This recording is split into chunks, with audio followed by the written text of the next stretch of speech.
Good morning, Dubai. Welcome back to Lovin Dubai show. Our top story today, the UAE president addresses COP27. And mass sales drop drastically. We're talking all things about the Emaar fire update. And $177 million, 12 $177 million mansions are launched. Dirham, right? Dirham. Did I say dollar? I hope it's dirham. Because otherwise the UAE property market has gone right off the Richter scale. And later in the show, we're joined by the co-founders of Neat Burger. They're the plant-based phenomenon. Lewis Hamilton loves them. Leonardo DiCaprio loves them. And you will too. They've just arrived at Dubai Mall. And if you want to sink your teeth into them, stay tuned later in the show and we'll tell you how. But before we get into all of that, Shahir is joining us again. Simran's going to be back tomorrow. How are you doing this morning? I'm clearly tired. I can't even read apparently. How are you? I'm good. I'm happy for you. Nothing has changed. You sound shady. Why are you being shady? I'm not. I haven't been sleeping properly. So you came in yesterday morning. Yes. And you were tired. It's been a tough. But today you're talking about bruises. You're talking about gym challenges. What's going on? It's just pain, overall pain. So I went back to CrossFit. I don't know if I mentioned, but this is like an ongoing joke now. I know. Whatever. So I went back to it. Your gym going career is a joke. You said it. Who's being shady now? But yeah, so I'm just in pain. I started going at night because obviously I've been doing the show for the last 2 days. My dad's been in town. Is it hard to adjust to the day versus night? Because I'm a night gymmer and I love it because I feel, I don't know about you guys, do you prefer day or night gym? Because it just, you switch off and you can put your phone away and you get out of the office and then you have that hour. But you used to be a morning gymmer, so I don't know if I could make the switch so drastically. The switch isn't it's not what I want. I don't know. So you say you switch off when you go to the gym at night. I switch on when I go to the gym in the morning. You know, so I start my day off right, get that out of the way, but just like with class timings and me doing the show and me having people over, like it's just been a lot. So you're blaming us that you have to do evening gym and now you can't sleep? 100%. And it's taking a toll on my body, Casey. But you know, I'm saying they actually say, you're saying it's your body sore, but they actually say that you might find it harder to sleep if you work out late at night because your body gets energized, you're using less oxygen, but it could improve your athletic performance. Look at that. So people who say they can't sleep after a hard workout in the evening, that's actually a thing. And they say that if you exercise in the morning, it actually, some people are morning exercises because it boosts your ability to metabolize sugar and fat. And scientists say they think it could ultimately help those who are overweight. So working in the morning, I'm so sorry, my shoes are stuck to my trousers. Working out in the morning could help you help people who are overweight. Interesting. Yeah. Well, I just want to go back to going to the gym in the morning, honestly. What time do you do? Like 5:30, do an hour, go back home, shower, then come here. Here's a 5 a.m. riser. I love it. I'm better than the rest. Whatever. I have to wake up at 4 for it. That's the crazy part. Oh my God. What time do you sleep? 8. So like it all works out. Do you really sleep at 8? I swear. Okay, so that's your clock done. Yeah. Guys, morning gym, late gym. Richie, Natasha, what about you guys? Or none at all? Richie doesn't move. Every time he moves, he breaks something. That's so mean. Okay, so my Power Bites is saying you can try my Power Bites in the morning. I am an evening workout just because I feel like it's like a de-stress. But aren't you tired? And you stay here later than I do. So like, aren't you like exhausted from like the days? But otherwise, I know if I didn't work out in the evening, I would go and I would look at my phone for another hour, and I just don't need that in my life. I get you. And I would look at the news, such as our top story today: the UAE president addresses COP27, which is the climate change conference, happening in Egypt right now. So he said his key highlight is that the world must work together to tackle climate change. They were the powerful words by His Highness Sheikh Mohammed bin Zayed Al Nahyan as he delivered his address at the 27th United Nations Framework Convention on Climate Change, aka COP27, which is happening in Sharm el-Sheikh right now. He emphasized the importance of international cooperation to tackle climate change for the sake, of course, of future generations. The UAE president emphasized the need for the international community to collaborate on finding practical climate action solutions, telling the assembled audience They are meeting at a critical time for our planet and our future generations. His Highness spoke to the UAE's position as a responsible energy provider, and he reiterated that the UAE's support for the efforts to accelerate the global energy transition and enable sustainable economic growth. All eyes are on COP27 right now as world leaders are there. Rishi Sunak is there discussing climate change for future generations. And also, you can read his entire opening address on WAM.ie. And of course, COP28 will be held right here in 2023 at Expo City, Dubai. His Highness mentioned that in his address as well. So, of course, that's probably one of the reasons he was doing an address there. And I think the key thing is that, you know, a lot of statements are made at these climate conferences. And there's a lot of kind of big statements, big promises. And I think the key question is whether or not they will be fulfilled. And that's one of the key things people are looking at. But more information, I know Expo City Dubai, they dropped information about COP28 as well, what's happening, some of the key highlights and what will happen there. So we're obviously super excited about that. And that's next year. And another reason to be excited to return to Expo.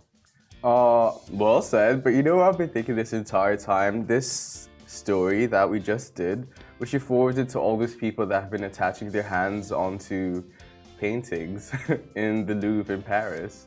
Because they think that no one's doing anything, but these conversations are being held by world leaders.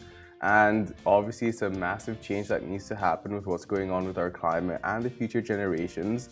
So a lot of people just don't know what is being done, and a lot is being done, in especially... Well, they're probably aware of COP happening every year, but I think that some commitments are made, and then are they being followed through? So that's the key question we're looking at now, because I think there has been some very successful commitments by bigger companies, global powers, but whether or not they're actually seeing those through. So I think that's the challenge now. So first it was getting everyone together to make these statements, and now that they're happening, it's like, okay, so what are the little steps to actually make sure that those changes are being fulfilled? Yeah, I think it is about the little steps until you get to the bigger picture. Go and deliver these speech to the climate activists that have been... That whole question about, protecting art versus protecting the art environment is interesting, and, whether or not the Mona Lisa is more important than our environment. But I would like to see you...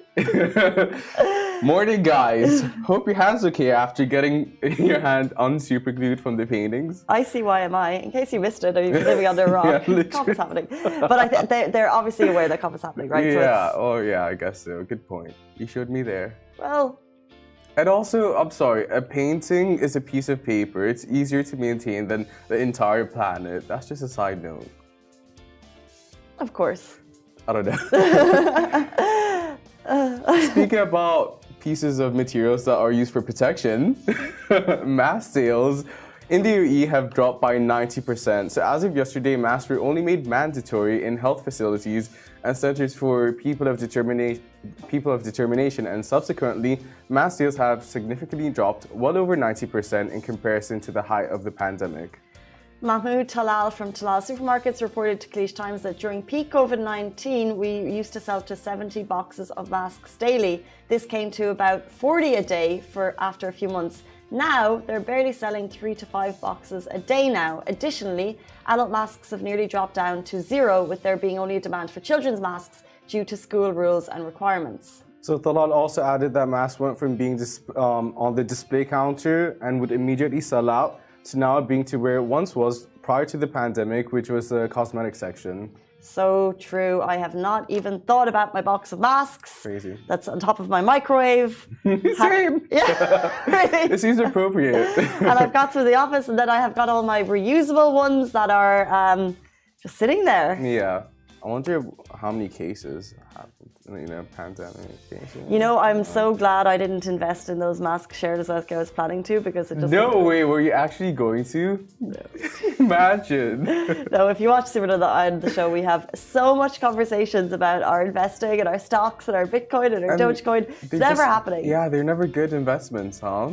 No, we don't really know what we're talking about in any way, shape, or form. Oh no, that too. But Simran invested in what was it? No, she never invested in Karen Coin. Not Karen, but the other one. She did recently, the last week. Yeah. And just doesn't seem like a good idea. Ali in the PCR was like, not a good idea. And I was like, I'm not telling her. But that was a separate conversation. Anyways, yeah, like who's touching their mask anymore? I bought like just one of those masks from the gas station because I went somewhere where I thought I would need it, and I did it, and I was like, wait. Okay. Well, it's so interesting actually because we all talked as soon as the mask requirements were lifted, we talked about that kind of switch. So we're so used to now being protected in malls. You're so used to, just having that layer of protection around thousands of people that you don't know and strangers. And then we were thinking, what is that shift going to be like back to normality? And the big thing was removing your masks because we've become so used to it being your phone, your keys, your wallet, throwing into the handbag as you leave your house. And how people were going to shift. And I know that when we announced the news, a lot of people were like, well, I'm going to keep mine on. For sure, I'm going to wear it in public transport. For sure, I'm going to wear it at the mall. And I have noticed that there are people in the mall at the weekend still wearing their masks. So whether that's they have a little cold and they're protecting others, which is amazing, or they have vulnerable people in their homes, or they're just still a bit cautious about taking that step back in, which I get. Yeah, whichever. It's still generally a good idea to wear it. You don't have to, so no one's doing it anymore. I personally, I don't know, mixed feelings. I don't know. Oh, mine's gone. Yeah, just don't want to say that on air. I'm not really wearing my mask anymore. If I was feeling ill or if I was concerned, I would wear it, and it's great for sure to have that as. It was, when masks were first introduced to us, that's something that I'd never seen in my life. And I know in some countries it's quite common if there's an illness outbreak, you throw on a mask and you get on public transport. That's something that I was never used to. So now it's very habitual that I would, if needed, or if we're going to a certain event, they require you to mask up. Not a big deal. I've got my reusables. However, now that we're able to take them off, I did notice I had those twitches that everyone gets, like you can yawn with your mask on and you could make those awkward faces, but I rather not wearing it. And also I was all about the mask knee, so I don't have to worry about that. You're telling me, sister, it wasn't a good time. But also I feel like the change was literally overnight. Well, it was, but the very next day no one was wearing masks. Yeah, mostly. Apart from public, there is that switch between public transport. Yeah. Oh yeah. But we're past it. The pandemic, nice knowing you. Not really. See ya. Let's jump into our next story, the Emaar fire update. No casualties and residents are being taken care of. So yesterday morning, Dubai woke up. We were shocked at the footage of this blaze ripping through an Emaar building in downtown. And thankfully, we had the official update later on in the afternoon from Dubai Media Office with more details of the incident and highlighting that thankfully, and we're so happy to share with you that there were no casualties reported. The report noted Dubai civil defense team successfully brought under control the fire that broke out on the facade of the high-rise tower in downtown Dubai early morning on Monday. All residents were safely evacuated and there were no injuries or casualties. The Dubai civil defense teams arrived at the scene minutes after operations rooms was alerted of the fire at 3:11 a.m. on Monday, 7th November 2022.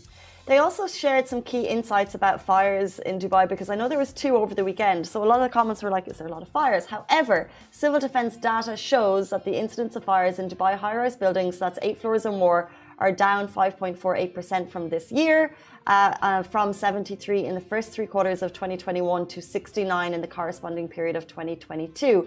A Dubai civil defense spokesperson confirmed that Dubai high-rises comply with strict structural and fire safety standards that conform to international codes and regulations. And finally, a spokesperson for Emaar added, we can confirm that a fire broke out on 8 Boulevard Walk. The situation was contained with the support of the government authorities concerned, and Emaar adheres to the strict protocols and regulations.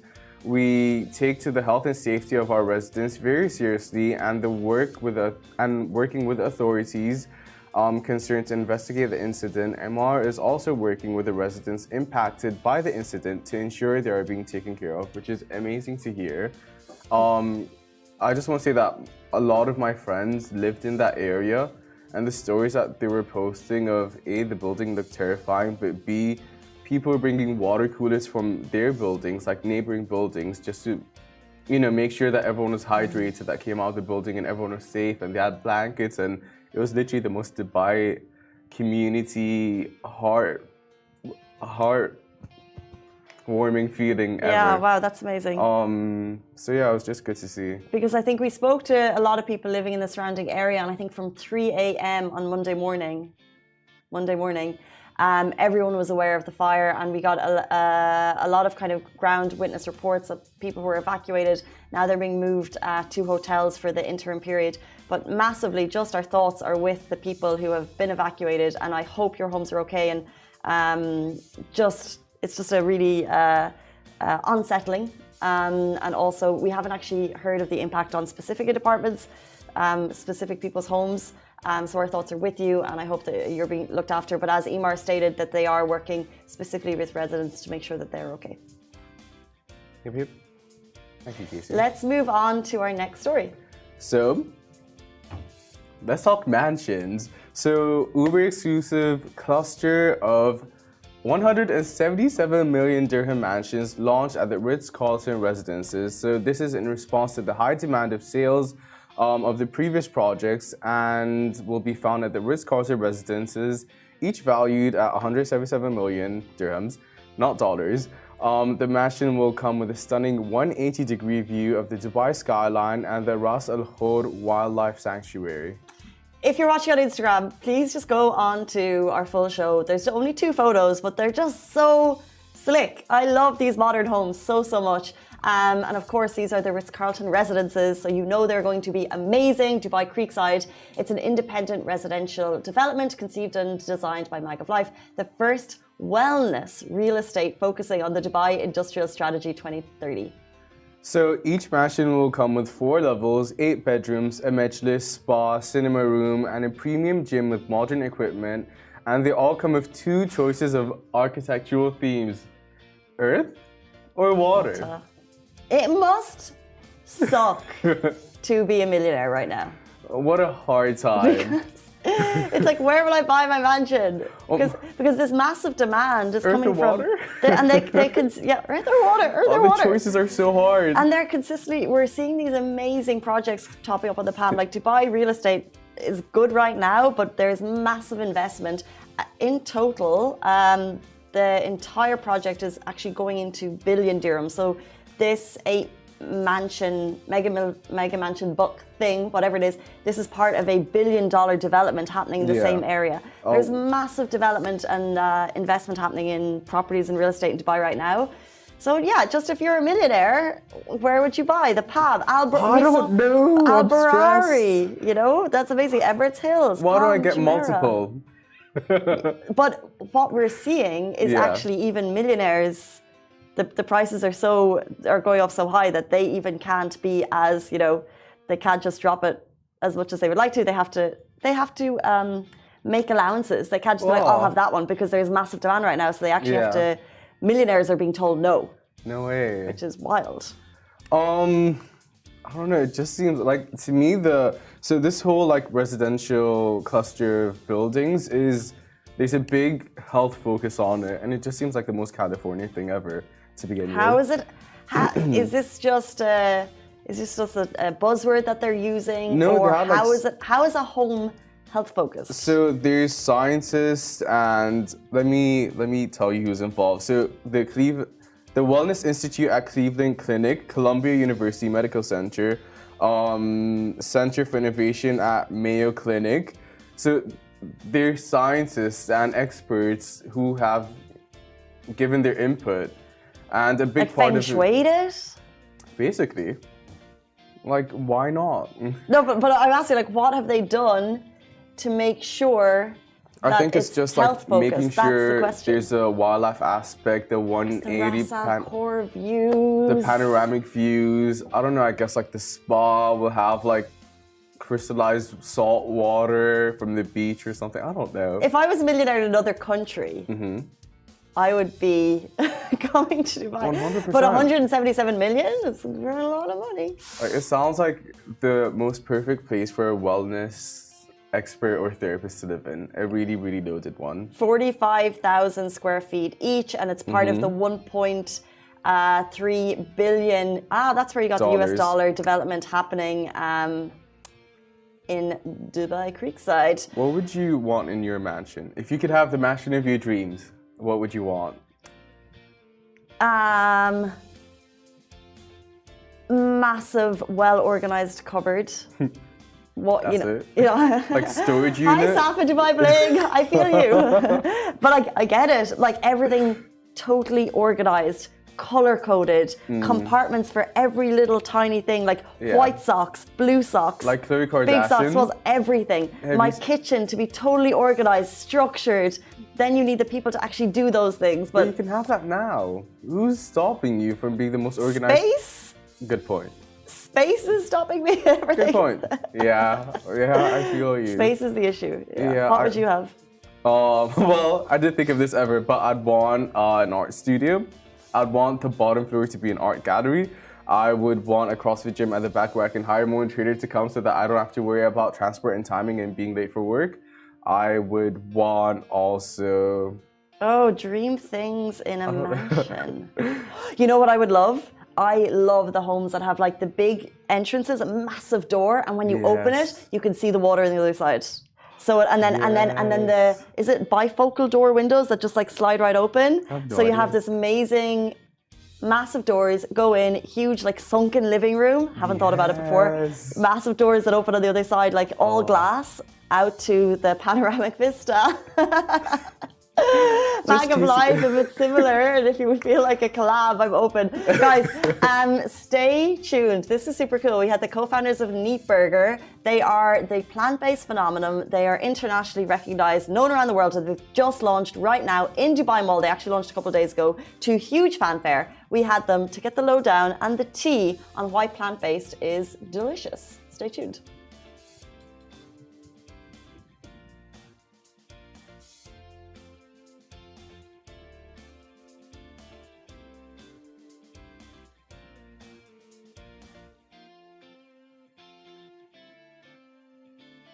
Welcome back to the Lovin Dubai show. Neat Burger has finally someone made landed a comment, in Dubai, and the grass is always if you're watching greener. right now, I As need a to go and plant-based empire, co-founded by Lewis Hamilton. Here to tell us why your next burger should be plant-based are co-founders Zach Bishti and Stasi Nikas. Guys, welcome to the show. Thank you very, very much for having us. Thank you for bringing this plant-based empire to Dubai, and the hype I hear has been phenomenal. Why is that? It's been special. I think people are ready for something new. Our brand is loud, it's proud. I think in Dubai Mall, where we are in the food court, it stands out. And the product we're offering, I don't think there's enough of it. I think people are excited to try it because it is eye-opening. Well, excited to try it is the word. I've seen videos. Hundreds of people were lining up at the Dubai Mall store first day. What was that like? What are they ordering? Like, what's on the menu to tempt people through the doors? I think what we found was there's a lot of new people that wanted to try things, and we were kind of we guide people, right? It's a new experience. They don't know what to try. They ask questions, and we always, as a first bet, you either go for the classic neat or you go for the chicken.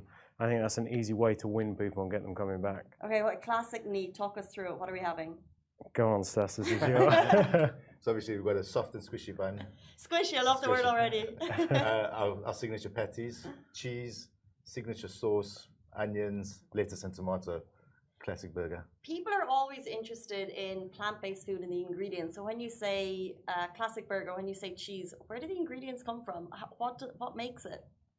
So it's all a variety of things. So from pea protein through to coconut oil, through to natural ingredients like quinoa that we put in our patty, and we all combine that all together to make a great tasty burger. You have to. It's bad that you haven't, by the way. We're going to send them. We're going to have this on the show. We're going to have them on the show, guys. Don't you worry. Tell us about the empire. Tell us about the name. So this is the first outpost, the first international in the UAE, but you're very popular in the UK. How did it start? What's the story behind it? Yeah, so we launched in the UK, and it's been just over 3 years now. For us there, we're on 8 sites currently. We've got a pop-up in New York, but we're opening a main store. So for us, Dubai is really the first international opening. It felt ready for a long time. Since we opened, we knew we wanted to go to Dubai. It just took a minute to connect the dots. But that's huge. I mean, so we love Dubai. Obviously, we're very proud of the city. Why did you think Dubai was the perfect place for it? Like, why not Europe? Why not Dublin? You know, why Dubai? I mean, there's two very clear reasons. One, it's a tastemaker community. I feel like it opens you up to like a cultural hub across the UAE and the GCC. I think that everyone, business-wise, everyone has to pass through it, right? Dubai is a pit stop for the world. And it felt like a really, really strong proposition to build our community for the brand. And I think Dubai brings the best out of brands. You know, you just want to do it better. Everyone's bringing their A game. It's certainly a competitive market. Tell us about the name. Neat.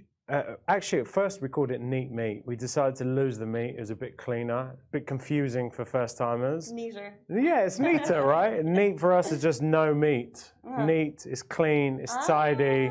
Took me a second. Yeah, it's simple. And you guys are co-founders. Yeah. But we cannot talk about Neat Burger without mentioning Lewis Hamilton is a co-founder. You have an investor, Leonardo DiCaprio. Is that true?